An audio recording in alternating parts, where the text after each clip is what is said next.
আজকে বানিয়েছি বিরিয়ানি, পাক্কি বিরিয়ানি, আর তার সঙ্গে বানিয়েছি চিকেন চাপ। আর চিকেন চাপটা দেখতে কি দারুণ হয়েছে দেখুন, আর খেতে হয়েছে অসাধারণ।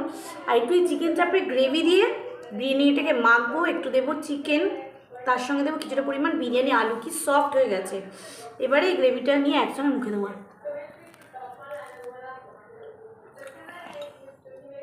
অসাধারণ, খুব সুন্দর।